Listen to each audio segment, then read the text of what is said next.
नमस्कार, आपण पाहत आहात पुणे लाईव्ह न्यूज. पाहुयात दिवसभरातील ठळक घडामोडी.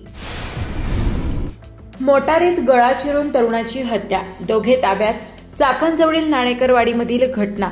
चाकणजवळील नाणेकरवाडी तालुका खेड जिल्हा पुणे येथे एका 45 वर्षीय तरुणाचा मोटारीमध्येच गळा चिरून खून करण्यात आल्याची घटना समोर आली आहे. हुंदाई कंपनीच्या मोटारीत निर्गुण खून करण्यात आल्याचा धक्कादायक प्रकार मंगळवारी दिनांक 28 ऑक्टोबर 2025 रोजी सकाळी ड्रायव्हिंग सीटवर बसलेल्या स्थितीतील मृतदेह रक्ताने माखलेल्या अवस्थेत दिसून आल्यानंतर उघडकीस आला. विकास लक्ष्मण नाणेकर वय 45 राहणार नाणेकरवाडी चाकण, सध्या राहणार संतोषनगर भाम, तालुका खेड जिल्हा पुणे असे खून झालेल्या तरुणाचे नाव आहे. मध्यरात्रीच्या वेळी घडलेली ही घटना सकाळी उघडकीस आली आहे. या प्रकरणी पोलिसांनी दोघांना ताब्यात घेतलं आहे. बबुशा उर्फ बाबाजी ज्ञानेश्वर नाणेकर वय 45 राहणार नाणेकरवाडी तालुका खेड व योगेश सौदागर जाधव वय 29 राहणार बबुशा नाणेकर यांच्या खोलीत नाणेकरवाडी चाकण तालुका खेड अशी अटक करण्यात आलेल्या दोघांची नावे आहेत. नाणेकरवाडीचे पोलीस पाटील राजू शांताराम नाणेकर यांनी याबाबत चाकण पोलिसात फिर्याद दिली आहे. त्यांच्या फिर्यादीनुसार नाणेकरवाडी ते MIDC रस्त्यावर हुंदाई कंपनीच्या मोटारीत क्रमांक MH14MQ4783 विकास नाणेकर यांचा गळा चिरून खून करण्यात आला. चाकण पोलिसात याबाबत सुरुवातीला अज्ञात व्यक्तींवर गुन्हा दाखल करण्यात आला. त्यानंतर गुन्हे शाखा युनिट 3च्या पथकाने तातडीने याबाबतच्या तपासाची चक्रे फिरवली. विकास नाणेकर यांचा खून करून पळालेले आरोपी मावळ तालुक्यात नानोली भागात असल्याची माहिती मिळाली. त्यानंतर नानोलीतर्फे चाकण तालुका मावळ येथे पोहोचलेल्या पोलिसांनी शुभम बाळासाहेब भोसले यांच्या घराच्या समोरून बबुशा नाणेकर व योगेश जाधव या दोघांना ताब्यात घेतले. सुरुवातीला त्यांनी पोलिसांना उडवाउडवीची उत्तरे दिली. त्या दोघांना पोलिसांनी मावळ तालुक्यातून ताब्यात घेऊन युनिट 3 पथकाच्या कार्यालयात आणले असता त्यांनी गुन्ह्याची कबुली दिली. विकास नाणेकर आणि बबुशा नाणेकर यांच्या जमिनीचा वाद होता. सोमवारी दिनांक 27 ऑक्टोबर रोजी दोघांमध्ये यावरूनच वाद झाले. याच रागातून बबुशा नाणेकर व त्याचा साथीदार योगेश जाधव यांनी संगनमताने चाकूच्या सहाय्याने विकास नाणेकर याची गळा चिरून हत्या केल्याची कबुली दिली असल्याचे गुन्हे शाखा युनिट 3 यांच्याकडून सांगण्यात आले आहे. चाकण पोलिसांकडून याबाबतचा अधिक तपास सुरू आहे.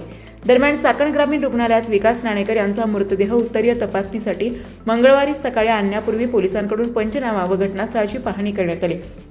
चाकण पोलीस ठाण्याचे वरिष्ठ पोलीस निरीक्षक व पोलीस आयुक्तालयातील वरिष्ठांनी घटनास्थळी भेट देऊन पाहणी केली. विकास नाणेकर यांनी दसऱ्याला नवीन हुंदाई कंपनीची मोटार कार खरेदी केली होती. याच मोटारीत त्यांचा अत्यंत निर्गुण खून करण्यात आला. विकास याच्या गळ्यावर धारदार हत्याराने वार केल्याने मृत्यू झाल्याची बाब समोर आली आहे. दरम्यान या घटनेने नाणेकरवाडीसह संपूर्ण चाकण परिसरात खळबळ उडाली आहे.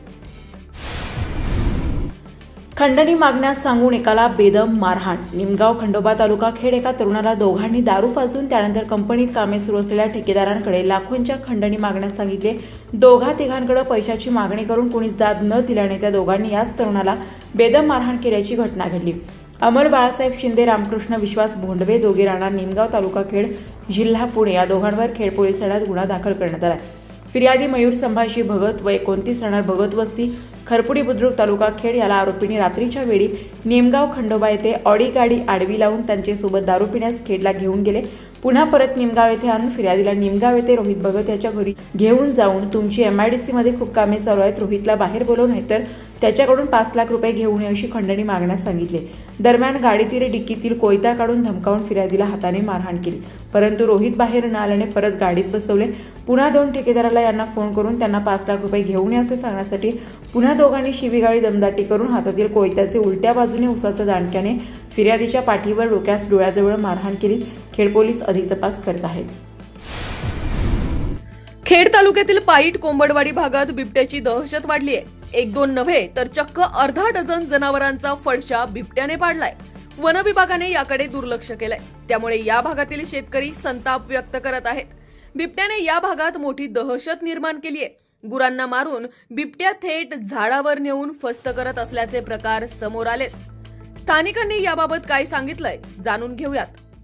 नमस्कार, मी पाईटवरून बोलतोय. कोमलवाडी या ठिकाणी अनिल विठ्ठल रौंदळ. आमच्या येथे बिबट्या असल्यामुळे जवळजवळ 5 जनावरे खाल्लेली आहेत.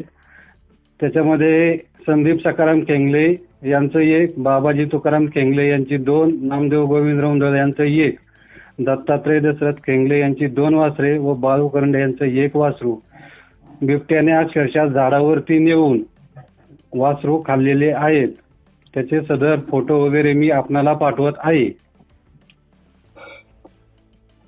तरी शासनाला माझी विनंती आहे की आपण योग्य तो कारवाई करावी, पिंजरा बसवावा ही नम्रतेची विनंती.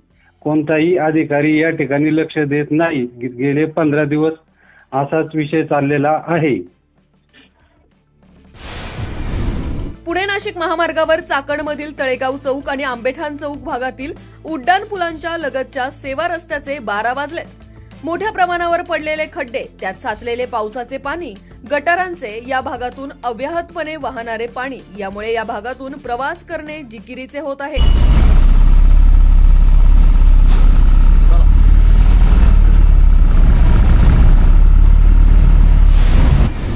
पुणे नाशिक महामार्गावर एकता नगर पासून पुढे रस्त्याच्या दुतर्फा मोठ्या प्रमाणावर कचरा टाकला जात आहे. त्यामुळे या भागात मोठ्या प्रमाणावर दुर्गंधीचा सामना करावा लागत आहे.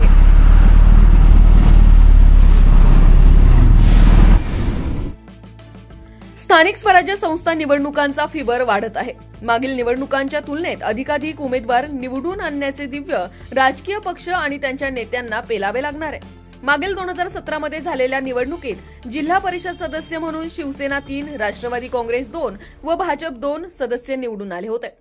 पंचायत समितीमध्ये तत्कालीन आमदार स्वर्गीय सुरेश भाऊ गोरे यांनी सत्ता काबीज करत शिवसेनेचे 8 पंचायत समिती सदस्य निवडून आणले होते. तर राष्ट्रवादी काँग्रेस 4, भाजप 1 आणि काँग्रेस 1 असे पक्षीय बलाबल होते. आता नव्याने होणाऱ्या निवडणुकीत पूर्वीचे गट आणि गण बदलले असून खेड तालुक्यातील पंचायत समिती गणनिहाय व जिल्हा परिषद गटनिहाय गावे यांची माहिती तालुक्यातील जनतेला व्हावी यासाठी गट आणि गणनिहाय माहिती देत आहोत.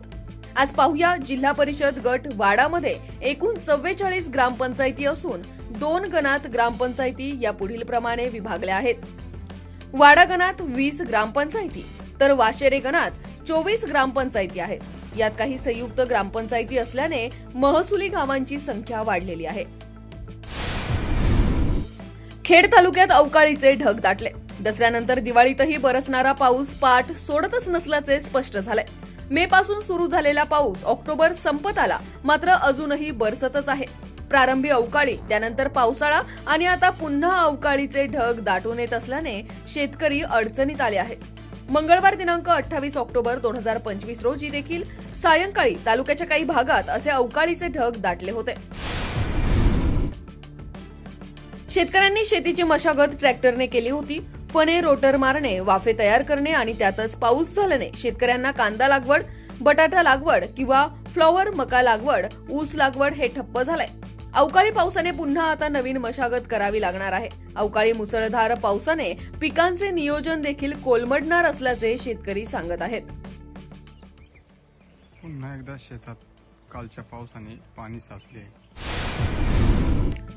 गेल्या शनिवारपासून उत्तर भारतात विशेषतः बिहार राज्यात छठमय्याच्या नावाने नदीकाठी सूर्योदय आणि सूर्यास्ताला उत्तर भारतीय लोक कुटुंबासह पंचमहाभूतांची पूजा करून सहकुटुंब पाण्यात उतरून नवस करून प्रार्थना करत आहेत. राजगुरुनगर येथे उत्तर भारतीयांनी भीमा नदी काठावर कुटुंबासह छठपूजा करत प्रार्थना करून सूर्यदेवतेला अर्घ्य अर्पण करत विधिवत पूजा केली. छठपूजेच्या शेवटच्या दिवशी अनेक उत्तर भारतीयांनी भीमा नदीकाठी एकत्रित येत छठपूजा केली. आळंदीमध्ये इंद्रायणी नदीच्या तीरावर देखील मोठ्या संख्येने उत्तर भारतीय नागरिक जमा झाले होते. भैरवनाथ विविध विकास कार्यकारी सोसायटी वाकी बुद्रुक संस्थेने स्थापनेपासून 65 वर्षात प्रथमच सभासदांना लाभांश वाटप केलाय. संस्थेला सरत्या वर्षात प्रथमच विक्रमी 3,89,250 रुपये इतका नफा झाला.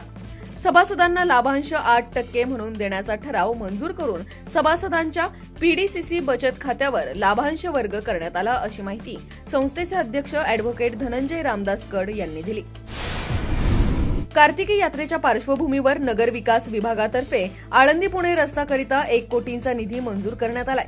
विशेष रस्ता अनुदान योजनेअंतर्गत आळंदी नगर परिषद करता 1 कोटी रुपये इतका निधी नगर विकास विभाग यांच्या माध्यमातून मंजूर झाला असून उपमुख्यमंत्री एकनाथ शिंदे यांच्या हस्ते हा शासन निर्णय आळंदी देवस्थानच्या विश्वस्त यांच्याकडे सुपूर्द करण्यात आला. यावेळी उच्च व तंत्रशिक्षण तथा संसदीय कार्यमंत्री महाराष्ट्र राज्य चंद्रकांत पाटील, प्रमुख विश्वस्त योगी निरंजननाथ, विश्वस्त चैतन्य महाराज लोंढे उपस्थित होते. सॅमसंग इलेक्ट्रॉनिक्स कंपनी लिमिटेडची पूर्ण मालकीची उपकंपनी आणि कनेक्टेड ऑटोमोटिव्ह तंत्रज्ञानातील जागतिक आघाडीची कंपनी असलेल्या हार्मनने चाकण येथे आपल्या ऑटोमोटिव्ह इलेक्ट्रॉनिक्स उत्पादन सुविधेचा विस्तार करण्यासाठी 345 कोटी म्हणजेच 42 मिलियन अमेरिकन डॉलर्सची नवीन गुंतवणुकीची घोषणा केली. तात्काळ विस्तारासाठी ₹45 कोटी आणि पुढील 3 वर्गात प्रगत कार्यक्रमांना पाठिंबा देण्यासाठी अतिरिक्त 300 कोटी रुपयांच्या या गुंतवणुकीत समावेश आहे. पुणे महानगर प्रदेश विकास प्राधिकरणाकडून म्हणजेच PMRD याकडून आपल्या हद्दीत स्ट्रक्चरल प्लॅनची अंमलबजावणी करण्यास सुरुवात केली आहे. पहिल्या टप्प्यात हद्दीतील 900 कोटी रुपयांच्या 248 किलोमीटर लांबीच्या रस्त्यांच्या कामाच्या टेंडरची छाननी करण्यात आली आहे.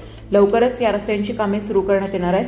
PMRDच्या हद्दीचा विकास आराखडा रद्द झाल्यानंतर स्ट्रक्चरल प्लॅन तयार करण्याचा निर्णय घेतला. या अंतर्गत रस्त्यांबरोबरच पायाभूत सुविधा उभारण्याचे नियोजन करण्यात येणार आहे. प्रादेशिक विकास आराखडा तसेच रद्द झालेल्या विकास आराखड्यातील आणि अस्तित्वातील रस्त्यांचे रुंदीकरण आदी कामांवर प्राधिकरणाने लक्ष दिले आहे. त्या अंतर्गत ही रस्त्यांची कामे करण्यात येणार आहेत. चाकण भागातील वाहतुकीसह नागरी समस्या निकाली काढण्यासाठी रस्ते रुंदीकरण तसेच नवे रस्ते तयार करण्यात येणार आहेत. यामध्ये वर्तुळाकार रस्ता आणि राष्ट्रीय महामार्गासाठी आवश्यक असलेल्या जमिनीची भूसंपादन प्रक्रिया सुरू असून त्यासंबंधी तातडीने मोजणी करून भूसंपादन प्रस्ताव जिल्हाधिकाऱ्यांकडे पाठवण्यात आले आहेत. नाशिक फाटा ते राजगुरुनगर NH60 या मार्गावरील उन्नत मार्गिकेच्या प्रवेश मार्गासाठी अप्रोच रॅम्प, नाणेकरवाडी, मेदनकरवाडी, वाकी खुर्द, वाकी बुद्रुक, चिंबळी, कुरुळी, चाकण तालुका खेड या गावात रस्त्यांसाठी भूसंपादन प्रक्रिया राबवणे यासह चाकण शहरातील वाहतूक कोंडी सोडवण्यासाठी मेदनकरवाडी, कडाचीवाडी, नाणेकरवाडी आणि खराबवाडी या गावांमधील जमिनीचे भूसंपादन करून पर्यायी बाह्यवळण रस्ते तयार करण्यात येणार असल्याचे प्रशासनाने कळवले आहे. धन्यवाद. आपण पाहत होतात पुणे लाईव्ह न्यूज. भेटूयात उद्याच्या बातमीपत्रात.